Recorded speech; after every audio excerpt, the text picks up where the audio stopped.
Yeah, as someone said, that says everything. The Republicans did not join in the USA chants. No. Apparently they're not for that if Joe Biden is for that. Right. Because Joe Biden is for.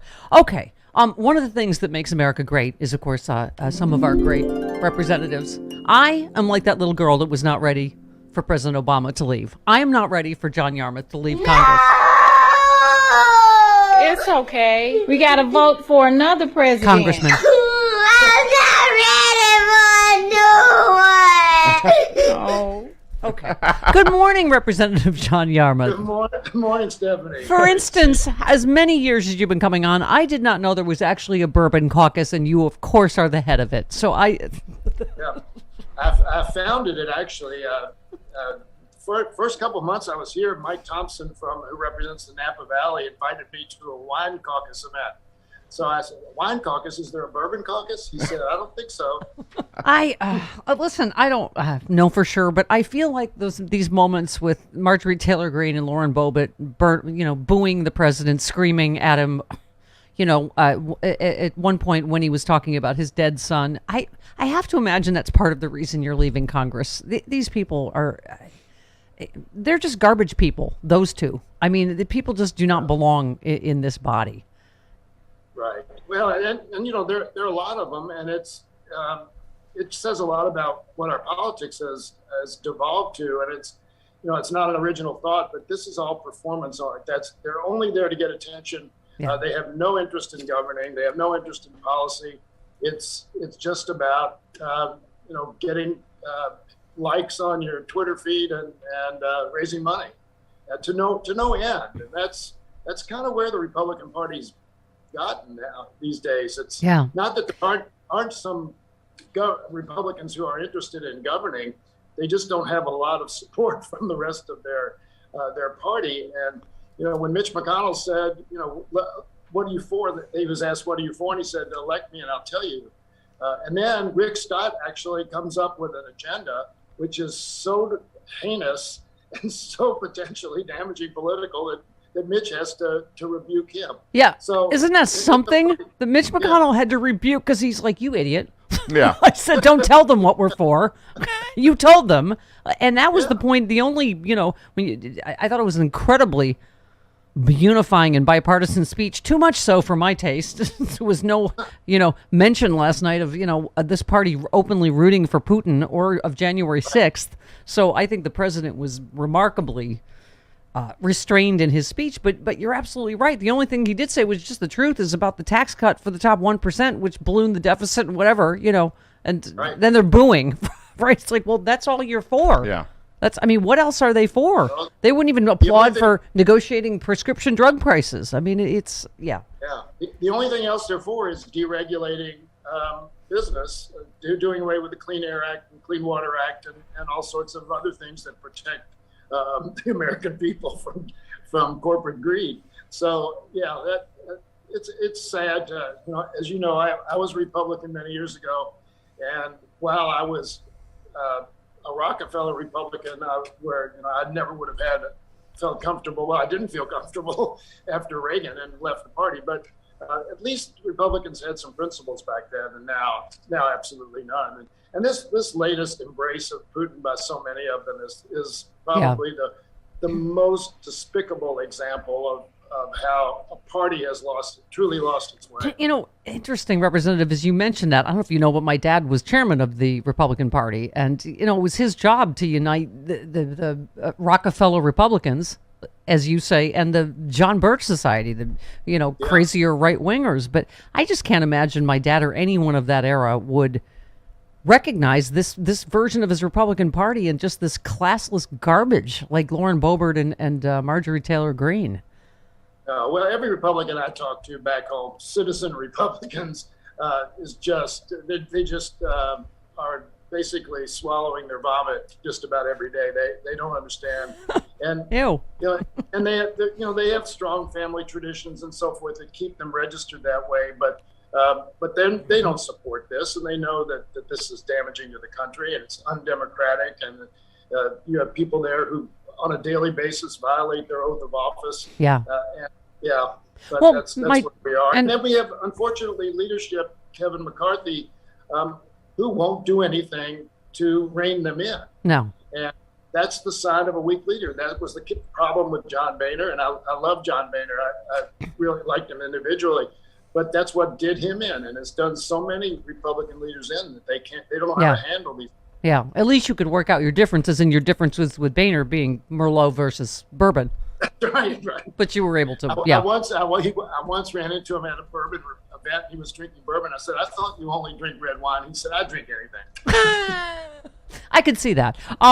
Yeah, but it's interesting. You made a point about this on Twitter, but I guess the other thing about a lot of our dads serving in World War II, like mine did, and being a Nuremberg prosecutor, just what we're watching. Not just Nazi flags showing up at Trump rallies here and neo-Nazis, but, Vladimir Putin saying he's denazifying Ukraine while he's trying to assassinate the Jewish president and bombing a Holocaust memorial. And you retweeted someone that said Kentucky Republican Representative Walker Thomas and Senator Rick Girdler both used the phrase "Jew them down" in reference to bargaining for lower prices on a lease in a committee meeting. And you said, as a Jew born just after the Holocaust, I can tell you this is increasingly common casual bigotry from today's Republican Party. It's not just a stain in our Commonwealth and our country. It's an urgent threat. Every Kentuckian must do their part to rid our government of this filth. I just never thought we'd be fighting these fights again. What I should have said to them, and I would like to at some point say, actually, the term ought to be "Trump them down." Yeah. Because that's the way Trump actually ran his entire business life, is trying to either stiff his suppliers and the people he had contracts with, or pay them less. So I think we need to update the term. Yep.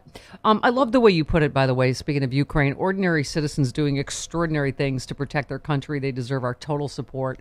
Again, the fact that we would have, a Putin caucus in the Republican Party here is just, again, something I never thought we'd experience on our soil. No, and, I do think that what's happened over the last week and will unfortunately continue over the next foreseeable future is something that really is going to transform the world. I believe that, and in a positive way. Yeah.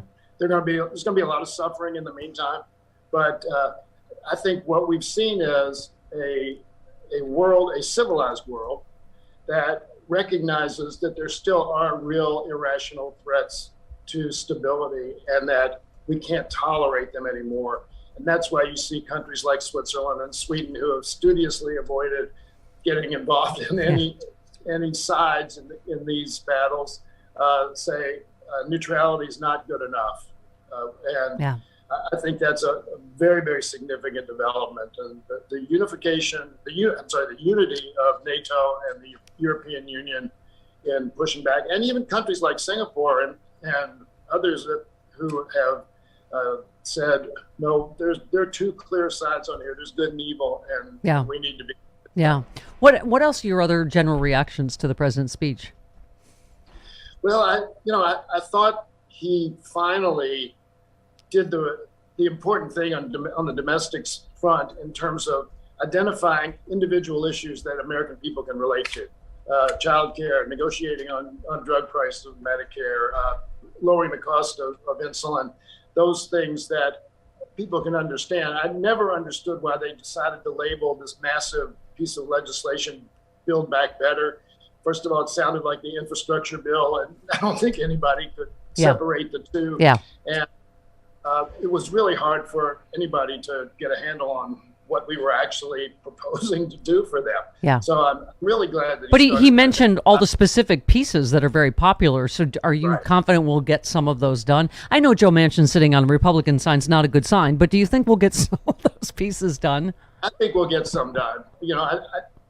I wish we would get the child tax credit for both substantive and political reasons. Because of all the things that we're proposing to do, child care, universal pre-K, senior care, all these things, the American people won't feel the effect of that for at least a couple of years, because it's going to take a while to stand those programs up. But clearly with the child tax credit, that's an immediate benefit to millions and millions of families. And I think we're unified as a party, except for Joe Manchin, that this this is the key element we need to be fighting for. Yeah. So maybe we can get that. Clearly, childcare, I think, is probably something that will survive in whatever legislative package we come up with. But anyway, I'm glad you started talking about the individual elements. That's really important. Have I mentioned I'm not ready for you to leave Congress yet? Okay. You are behind Senator Morgan McGarvey to be your successor. He is the Kentucky Senate Minority Leader. And I know there's another state representative, Attica Scott, who is an African American woman, is also running. You called McGarvey a true champion of progressive values. You're obviously a well-known progressive.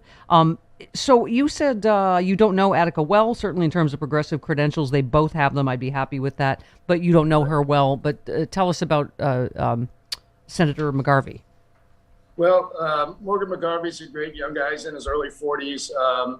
Has been an amazing leader in the General Assembly of Kentucky. That's what we call our legislature.